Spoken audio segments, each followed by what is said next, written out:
Priority for me is to reduce the number of bed and breakfasts that we use across the city and out of the city for those that are in temporary accommodation, is to reduce the amount of people that are in temporary accommodation, which ultimately then goes into we need to build more properties. So that, I guess that's the challenge. One of the things that we're doing around that is that we're quite forensic in Birmingham around homelessness. So we've actually gone into a prevention model. So we're trying to upstream. So we want to stop people from becoming homeless in the first place. We have a very city approach. And when I say city, I don't mean the city council, I mean the city of Birmingham. So we have a huge partnership approach. So our prevention strategy is owned by the partnership and not just by the council. So I think that is very, very important. And who's involved in that partnership?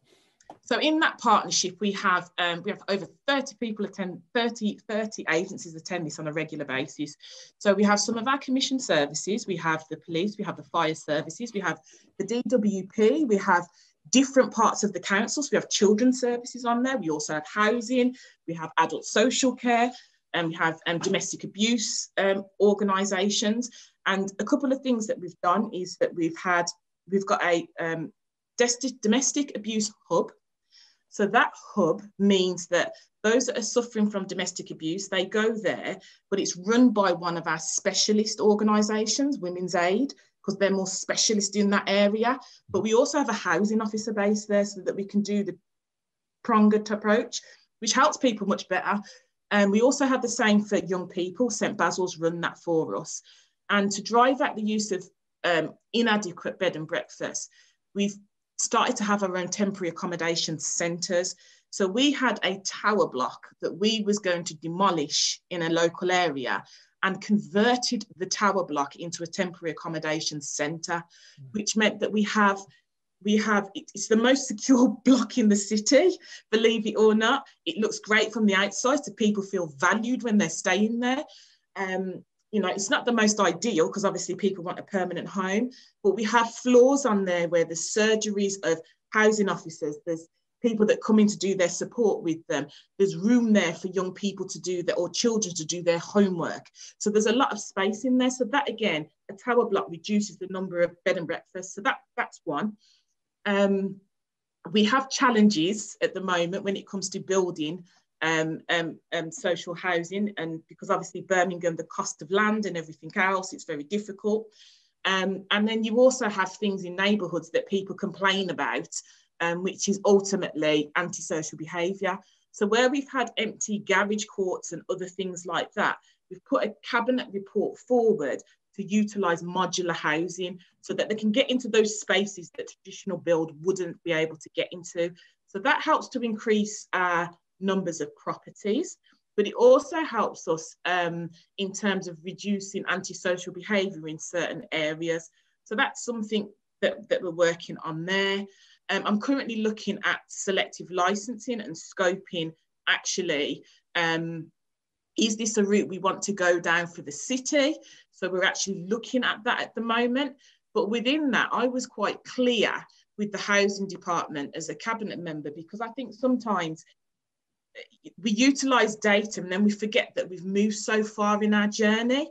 So what we've done is we've really done a review of the housing market across the city so that we're re-familiar, because things change all the time as economic development starts to grow. So that's something that we're looking at. We've just implemented in the middle of COVID, we've implemented or agreed our community-led housing policy. Now, I know for many people across the country, that's not a new phenomenon, but we never had one in Birmingham, a proper policy. So we've just implemented that. So that can help us in terms of broadening out the partnerships. Working on a really exciting project with a housing association they're going to build units in a local area on a piece of land that was very difficult to build on, but actually for older people, and the local community then have more of a say in what that infrastructure actually looks like and how that fits in with the local community. So I think we're working on a number of exciting projects and policy pieces.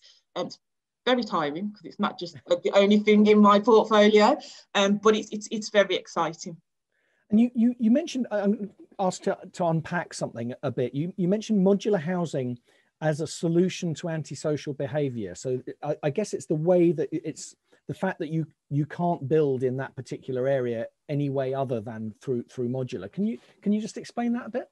Absolutely, because I think there's just some really small, awkward sites around the city where you just couldn't build traditional housing to get infrastructure in, to get, you know, the mechanics of that working. And actually, it's just things like 1 or 2 or 3 small properties.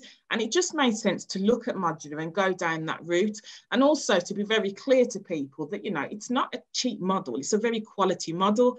And what we've seen with modular is not only does that enable us to fit on sites that we couldn't have used before.